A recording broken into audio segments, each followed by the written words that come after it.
The auctioneer's gavel struck wood as Magnolia Hartwell stepped onto the auction block. Her husband's gambling debts reducing her to property worth $5 to the highest bidder. The morning sun cast long shadows across Copper Ridge's town square. Dust swirled around Maggie's worn boots. Her hands trembled against her faded blue dress. The crowd gathered like vultures circling carrion. Snake Morrison leaned against the general store, his gold tooth catching the light. $3, he called out. Kitchen work at the saloon. The crowd snickered. Maggie's cheeks burned. Then a voice cut through the jeers like a blade through leather. $5, the crowd turned. Cornelius Weatherby stood at the back, his weathered face unreadable. His hat brim shadowed his eyes. No one spoke, going once. The auctioneer's voice cracked, going twice. Maggie stared at the stranger. Cork Weatherby owned half the county. Everyone knew his name. Few knew his face this close to town. Sold to Mr. Weatherby. The gavel fell like a coffin lid closing. Cork pushed through the crowd. His boots struck the wooden planks as he climbed the auction steps. Maggie stepped back. Her heart hammered against her ribs. He reached into his coat, not for money, for papers. The deed to the Lazy W Ranch landed in her hands like a thunderbolt. The crowd erupted. Women gasped. Men cursed. Snake Morrison's face turned purple. Cork's gray eyes met hers. "Hope you handle what's coming better than I could." He walked away. The crowd parted like water around a stone.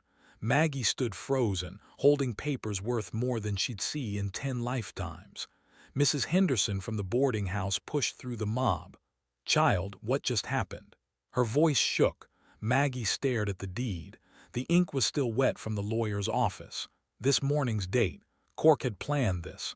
But why? The square emptied slowly. Whispers followed each departing figure like smoke from a dying fire. Maggie remained on the platform. The papers felt heavier than lead in her hands. 10,000 acres, prime grazing land, water rights to Willow Creek. The largest spread in 3 counties, a gift or a curse. Jasper Mills approached. Cork's foreman wore worry like a second skin. His hat twisted in his gnarled hands. "Ma'am, I reckon you'll be wanting to see the place." The wagon ride stretched 15 miles through rolling hills. Jasper spoke little. His answers came short and sharp. "Is Mr. Weatherby ill?" Maggie asked, in a manner of speaking. The ranch, profitable, was once. The cattle, dying. Each word fell like stones into still water. Ripples of dread spread through Maggie's chest. Cork hadn't given her a fortune. He'd handed her a disaster. The Lazy W sprawled across the horizon like a broken promise. Barns sagged under neglect. Fences hung loose as guitar strings in the rain. Dead cattle dotted the pastures like dark punctuation marks. Jasper pulled the wagon to a stop. "Welcome home, ma'am, home." The word tasted foreign on her tongue. The main house stood solid despite everything. 2 stories of timber and stone. A wraparound porch where rocking chairs sat empty. Curtains hung straight in windows that reflected nothing but sky. "Where is Mr. Weatherby?" Maggie asked. "The bunkhouse. Won't come out." The bunkhouse squatted behind the main house like a faithful dog. Smoke rose from its chimney. Cork was inside. Hiding. Maggie knocked. "No answer, Mr. Weatherby. I'd like to speak with you. Property's yours now." His voice came through the door like gravel through a sieve. "Do what you want with it. I don't understand why you gave me this place." "Neither do I." Maggie pressed her palm against the door. The wood was warm from the sun. "Sir, I can't accept this. It's too much, too late for that. Deeds signed, but surely you have family, children who should inherit." Silence stretched between them. A meadowlark called from the fence post. Cattle lowed in distant pastures. The wind carried the scent of sage and dying grass. "Had a son once." Cork's voice dropped to barely a whisper. "Don't anymore." Understanding hit Maggie like cold water. Grief. Loss. The telegram Jasper mentioned during the ride. Everything clicked into place. "I'm sorry for your loss," she said. The door remained closed, but she heard him moving inside, the creak of a chair, the clink of a bottle against glass. Jasper appeared at her shoulder. "He's been like this since the news came. Won't eat. Won't work, just sits. What news? Train accident back east. His boy Thomas was coming home to reconcile, never made it. The pieces fell together like a puzzle made of heartbreak. Cork had built this empire for his son. When that hope died, the land meant nothing. But why give it to her, a stranger, a woman he'd never met? Maybe that was exactly the point. Night fell across the lazy W like a curtain dropping on an empty stage. Maggie sat on the main house porch. The deed rested in her lap. Crickets sang in the darkness. Light flickered in the bunkhouse windows. Cork was awake, drinking his ghosts away. Maggie had two choices: accept this impossible gift and fight to save a dying ranch, or sell to the highest bidder and disappear. Snake Morrison would buy it for pennies. Other ranchers circled like buzzards, waiting for weakness to show. But something in Cork's broken voice stopped her from choosing the easy path. He'd seen something in her. Something worth $5 and 10,000 acres. Maybe it was time she saw it too. The stars wheeled overhead like scattered diamonds on black velvet. Maggie made her choice. She would stay. She would fight. And maybe, just maybe, she would prove that sometimes the most worthless things in the world were worth everything. Dawn broke like spilled milk across the lazy W. Maggie stood in the main house kitchen, staring at ledgers that bled red ink. 3 months behind on the mortgage. Feed bills unpaid. The bank would come calling soon. Cork's shadow moved past the window. He carried a bucket toward the well. Water sloshed over the rim with each deliberate step. Maggie stepped onto the porch. "Good morning, Mr. Weatherby." He didn't look up. The bucket hit the ground hard. Water spread into the thirsty earth. "I'd like to discuss the ranch operations with you." Cork's shoulders stiffened. "Nothing to discuss. Your land now, but you know this place. I need your help." He turned then. His eyes held the flat gray of winter sky. "Help's what got me here in the first place. Don't need more of that poison." The word stung. Maggie watched him walk away, boots kicking dust clouds that settled on everything like disappointment. Jasper emerged from the barn. His face carried bad news the way clouds carried rain. "Lost 3 more head last night," he said. "Found them by Willow Creek. Same as the others." Maggie walked with him to the pasture. The dead cattle lay scattered across the grass. Their eyes stared at nothing. No wounds. No signs of struggle, just death wearing a puzzled expression. "What's killing them?" she asked. "Been trying to figure that for weeks. Water seems fine. Grass looks healthy. But something's wrong." A rider approached from the east. Dust rose behind him like a question mark against the morning sky. Silas Blackwood sat his horse with the confidence of a man who'd never been told no. "Miss Hartwell." His voice carried oil and honey. "Heard about your troubles, Mr. Blackwood." Maggie kept her tone level, just learning the business. Blackwood's smile never reached his eyes. Steep learning curve in cattle, especially for a woman alone. "I'm not alone. I have capable men working here. Men who couldn't save Cork's herd." His gaze swept the dead cattle. "Shame to see such waste." Jasper stepped closer. The old foreman's hand rested near his rifle. Something flickered between the two men. Old grudges ran deep as river stones. "I came to make an offer," Blackwood continued. "Buy you out fair and square. Save you from losing everything. The ranch isn't for sale. Everything's for sale at the right price." He tipped his hat. "Think about it. This land's got a curse on it now." He rode away. Dust settled in his wake like a threat made manifest. That evening Maggie found Cork sitting by the bunkhouse. A bottle rested between his knees. Empty. His head hung forward like a man carrying invisible weight. She sat on the steps beside him. The wood creaked under her weight. Stars began to appear in the darkening sky. "Tell me about your son," she said. Cork's hands tightened around the bottle. "Nothing to tell. There's always something to tell about the people we love." Wind moved through the grass. Somewhere an owl called to its mate. Cork's breathing came heavy and slow. Thomas was stubborn. Smart as a whip but hard-headed, just like his old man. The words came slowly. Reluctant confessions pulled from deep wounds. "We fought about everything. The ranch. His future. He wanted to study law back east. I wanted him here, working the land." "When did you last speak?" 2 years ago, he left angry, said I cared more about cattle than family. Cork's voice cracked like dry leather. The bottle slipped from his fingers. It rolled across the porch and stopped against the rail. Were you wrong? Maggie asked. Cork looked at her then. His eyes held tears that wouldn't fall, about everything that mattered. The next morning brought more death. 4 cattle this time, all near the creek. Maggie knelt beside the water, cupping the clear liquid in her palms. It looked clean, smelled fresh. Jasper joined her by the bank. Something's not natural about this. Maggie studied the ground. Hoof prints led to the water's edge. Normal behavior. Cattle needed to drink. But these animals died after drinking. Test the water, she said. Take samples from different spots along the creek. While Jasper worked, Maggie walked the fence line.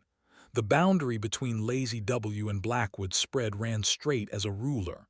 His cattle grazed close to the property line. Healthy, fat, alive. She knelt and examined the fence posts. Fresh scratches marked the wood. Boot prints pressed into soft earth. Someone had been here recently. A telegram waited at the house when she returned. The bank in town, payment overdue, final notice. Maggie folded the paper and slipped it into her apron. One more weight to carry. One more problem without easy answers. That night she found Cork at his son's grave. The headstone stood simple and clean behind the main house. Thomas Weatherby, beloved son. The dates told a story of life cut short. Cork knelt in the dirt. His hat rested beside him. His shoulders shook with silent grief. He loved this place, Cork said without turning. Used to ride these hills every day after school. Knew every rock and tree. Why did he leave? Because I was a fool. Thought the ranch was everything. Thought it made me important. And now I know better, too late to matter. Maggie touched his shoulder. He didn't pull away. His shirt was damp with tears he wouldn't acknowledge. It's not too late for the ranch. We can still save it. Don't want to save it, want to forget it. But forgetting won't bring him back. Cork stood slowly. His knees creaked like old hinges. Neither will saving it. He walked toward the bunkhouse. His steps carried the weight of a man carrying mountains. The next week brought more cattle deaths. The bank sent another notice. Blackwood made another offer. Lower this time, circling closer to the kill. Jasper's water tests came back from town. Clean, pure. Nothing wrong with Willow Creek, but something was wrong. Maggie felt it in her bones. She began riding the property lines at night. Moon shadows stretched across the grass like fingers pointing toward secrets. The wind carried whispers of truth just beyond hearing. On the 3rd night she saw them. 2 riders near the creek. Dark shapes against darker sky. They moved with purpose. Quiet purpose. Maggie stayed hidden behind a stand of cottonwoods. The riders dismounted. One carried a sack. The other held something that glinted in the moonlight. They worked quickly, efficiently, then mounted and rode toward Blackwood's land. Maggie waited until their hoofbeats faded. Then she approached the creek. The water ran clear in the moonlight, but upstream something had changed. A new taste tainted the water. Bitter. Chemical. Poison. The truth hit her like cold rain. Someone was killing the cattle deliberately. Someone who wanted the Lazy W to fail. Someone who stood to profit from their misery. Blackwood's final offer arrived the next morning. Half what he'd offered the week before. The note carried mock sympathy about the continuing cattle deaths. Maggie crumpled the paper.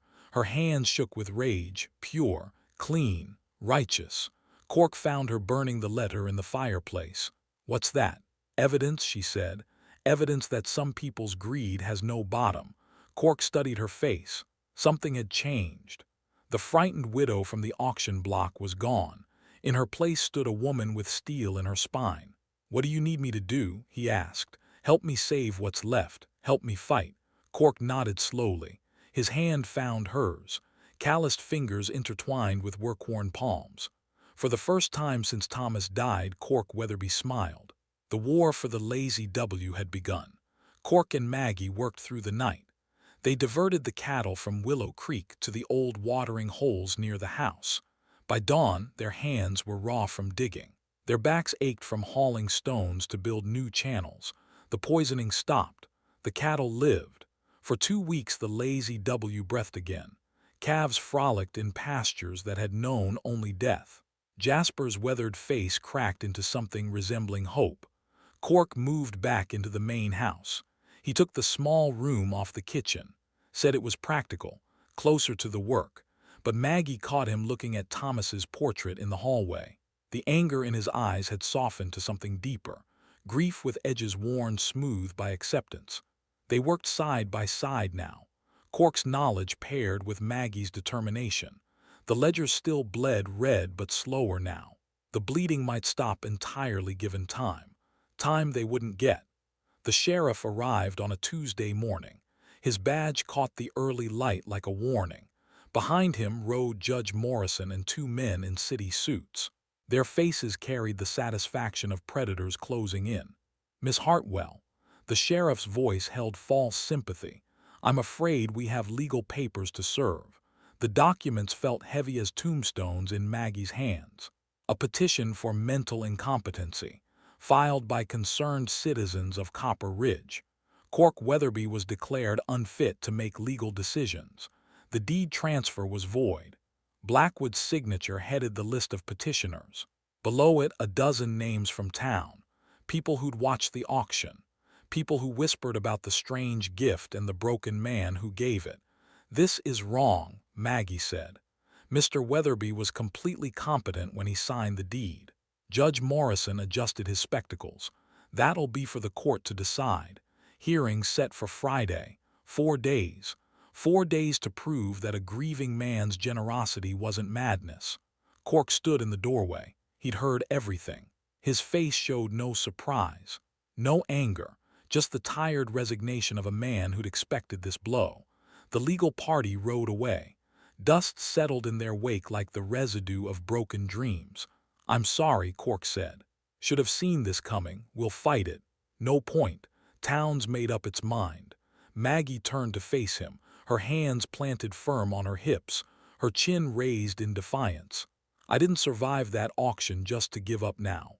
Cork studied her face. Something flickered in his eyes. Recognition maybe, or respect. "What do you need me to do? Tell the truth. About Thomas. About why you gave me the ranch. About the poison in the creek." That night they prepared their case by lamplight. Cork's testimony about his mental state. Maggie's evidence of the cattle poisoning. Jasper's sworn statement about the mysterious riders. But evidence meant nothing without proof. And proof lived in the shadows by Willow Creek. They set their trap on Thursday night. Cork positioned himself upstream with field glasses. Maggie hid downstream with a camera borrowed from the town photographer. Jasper waited at the house with fresh horses. The moon hung thin as a blade in the star-scattered sky. Wind rustled through grass that held its breath. Somewhere an owl called once and fell silent. The riders came at midnight. Cork's signal reached Maggie as a flash of mirror glass. 2 men on horseback, moving toward the creek with practiced stealth. One carried the familiar sack. The other held a long metal rod for stirring poison into the current. Maggie raised the camera. The flash powder exploded like trapped lightning. The night turned white for one brilliant instant. Every detail burned clear as daylight. The riders wheeled their horses. Shouts split the darkness. Hoofbeats thundered toward Blackwood's land. But too late, the evidence was captured. 2 men in Blackwood's employ, poisoning water, killing cattle, destroying lives for profit. Friday morning arrived gray and cold. The courtroom filled with curious townspeople hungry for drama. Maggie sat at the defendant's table wearing her best dress. Cork beside her in a clean shirt and string tie. They looked like what they were. 2 broken people trying to build something decent from ruins. Judge Morrison called the session to order. Blackwood's lawyer stood first, a thin man with pale eyes and a voice that cut glass. "Your Honor," Cork Weatherby gave away property worth thousands to a woman he'd never met. This clearly indicates mental incompetence brought on by grief. Witnesses testified to Cork's strange behavior, his drinking, his isolation, his refusal to work his own land. The testimony painted a picture of madness dressed as generosity. Then Maggie rose to speak. Your Honor, Cork Weatherby gave me the ranch because he saw something worth saving, not the land, not the cattle, me. Her voice carried across the silent courtroom, every eye fixed on her face, every ear strained to hear.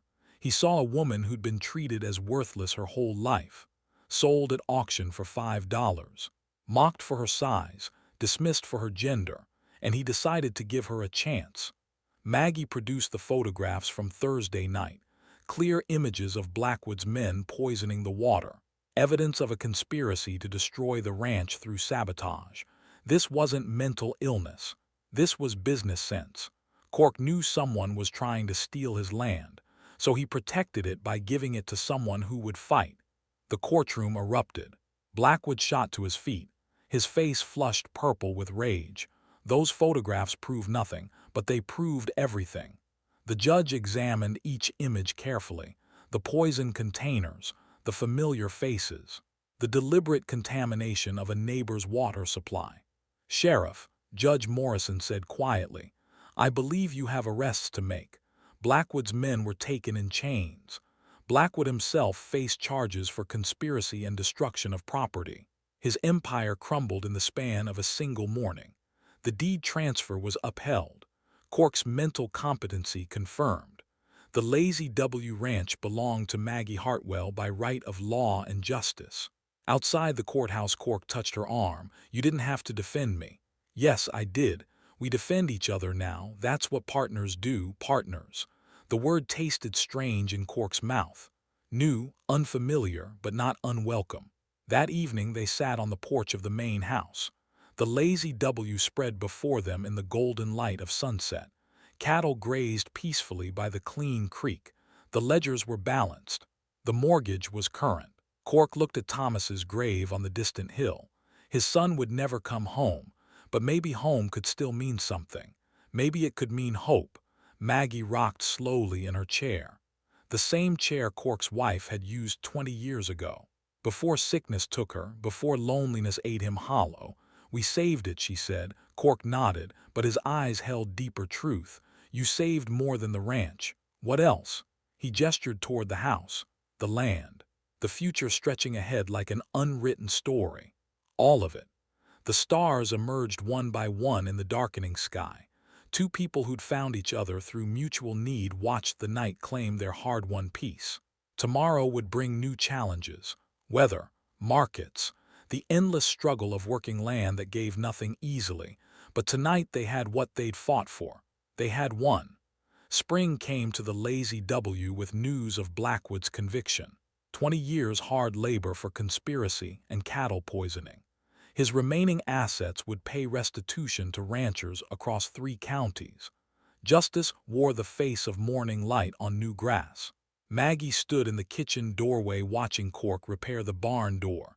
His movements held purpose again. The broken man from the bunkhouse had become something harder, something useful. 6 months since the trial. 6 months of building what Blackwood had tried to destroy. The cattle count showed profit for the first time in 2 years. Clean water meant healthy stock. Healthy stock meant full bellies and clear ledgers. The bank had stopped sending threatening letters. Cork entered the kitchen carrying the scent of honest work. Sweat and sawdust and satisfaction earned through effort. Jasper rode in from town, he said. Brought news. The old foreman's weathered face carried excitement poorly concealed. Railroads coming through. Track will run right past our north pasture. Maggie felt her heart quicken. Railroad meant shipping. Shipping meant markets beyond Copper Ridge. Markets where cattle brought real money instead of survival wages. How long before the tracks finished? She asked. 2 years, maybe less. Cork sat at the kitchen table, his hands wrapped around a coffee cup gone cold. This changes everything. Changes how? Property values. Development. Copper Ridge won't be frontier much longer. The weight of his words settled between them. Change brought opportunity, but it also brought complications they hadn't faced in their small world of grass and cattle. We'll adapt, Maggie said. We always have. Cork's eyes found hers across the table. Something passed between them, understanding without words. They'd survived worse than progress. That evening brought visitors. A delegation from town led by Mayor Preston. 5 men on horseback wearing Sunday clothes and serious expressions. Miss Hartwell, the mayor, called from his saddle, wondering if we might speak. Maggie stepped onto the porch. Cork emerged behind her, his presence solid and reassuring at her shoulder. "What can I do for you gentlemen? Railroads got us thinking about the future." Mayor Preston's voice carried the weight of careful politics. "Copper Ridge needs leaders who understand progress. And we'd like you to consider running for town council, first woman candidate in county history." The words hit Maggie like lightning from clear sky. Town council, her, the woman they'd once sold at auction for $5. "I'm honored by the suggestion, but I'm a rancher now. This land takes all my time." "Think about it," Preston said. "Town could use someone who knows how to fight for what's right." They rode away in a cloud of dust and possibility. Maggie remained on the porch long after their hoofbeats faded. Cork settled beside her on the wooden steps. His shoulder touched hers, warm, steady. "You should do it," he said. "I don't know anything about politics. You know about justice, about standing up to bullies, about seeing worth where others see waste." His words carried the weight of shared history: the auction block, the poisoned creek, the courtroom where she'd fought for both their futures. "What about the ranch?" "I'll be here. Jasper too. Place won't fall apart while you're in town." Maggie studied his profile in the gathering darkness. Somewhere along the way, Cork Weatherby had become more than her business partner. He'd become the person she trusted most in the world. The person who'd seen her worth when she couldn't see it herself. "I'll think about it," she said. The Harvest Festival arrived with October's golden light. Copper Ridge dressed itself in celebration. Ribbons and bunting transformed the shabby frontier town into something approaching festive. Maggie wore her best dress, green calico with pearl buttons. Cork had brushed his hair and shaved. They looked respectable, successful, people who belonged. The transformation felt strange after so many years of not belonging anywhere. Families spread blankets on the grass. Children ran between the booths selling penny candy and hand-carved toys. Musicians tuned their instruments on a makeshift stage. Normal life. Community life. The kind Maggie had watched from the outside for 40 years. Mrs. Henderson approached with a plate of apple cake. "Child, you look wonderful. Success agrees with you." The boarding house owner who'd shown her kindness during the darkest days now beamed with genuine affection. "Thank you, we've been blessed. Blessed and smart." That courtroom business took real courage. Cork accepted congratulations from ranchers who'd once dismissed him as a broken drunk. Men asked his advice about water rights and cattle breeding, respect earned through perseverance. Mayor Preston found them at the pie booth. "Well, made your decision about the council race?" "I have." Maggie straightened her shoulders. "I'll run." The campaign season flew past in a blur of speeches and handshaking. Maggie spoke at church socials and cattle auctions. Her message never varied. Judge people by their actions, not their circumstances. Fight for what's right, even when it's hard. See worth where others see waste. The same lessons Cork had taught her, the same truth that saved them both. Election day brought victory by 37 votes. Maggie Hartwell would represent Copper Ridge on the town council, the first woman in county history to hold elected office. That night, they celebrated on the ranch house porch. Cork produced a bottle of whiskey he'd been saving. The amber liquid caught firelight from the kitchen window. "To partnership," he said, raising his glass. "To seeing worth where others see waste," Maggie replied. They drank in comfortable silence. Two people who'd found their place by creating it together. Cork set down his glass and looked toward Thomas's grave on the distant hill. The headstone caught starlight like a beacon. "Think he would have approved?" Cork asked. "Of the election?" "Of all of it. You, the ranch, the way things turned out." Maggie considered the question. The son who'd died angry, the father who'd almost given up hope. "I think he would have been proud, not of the success, of the man you became after losing it all." Cork nodded slowly. His eyes held peace instead of pain. Spring returned to the lazy W with railroad crews surveying the north pasture. Progress marked the land with stakes and string. The future approached one measured yard at a time. Maggie balanced her time between ranch work and council meetings. Cork hired 2 new hands to help with the expanded herd. Prosperity felt strange after so many years of struggle, but it felt earned. One evening they sat by Thomas's grave watching sunset paint the sky. The headstone bore fresh flowers. Cork visited his son weekly now, not from guilt but from love. $5, Cork said quietly. What about it? Best money I ever spent. You didn't buy me, Maggie replied. You gave me the chance to buy myself. Same thing. No, it's not. The wind carried the scent of new grass and possibility. 2 people who'd saved each other watched night claim their hard-won peace. The lazy W spread around them like a promise kept. Land that had nearly died now thrived under their partnership. Cattle grazed where poison once flowed. Worth had been found where others saw only waste. And that is all to the story for now. Please let me know where you are tuning in from. Perhaps we will create a story there. Consider liking this video and subscribing to our channel. And if you enjoy our content, click this video on your screen. I promise you it's worth watching. See you tomorrow.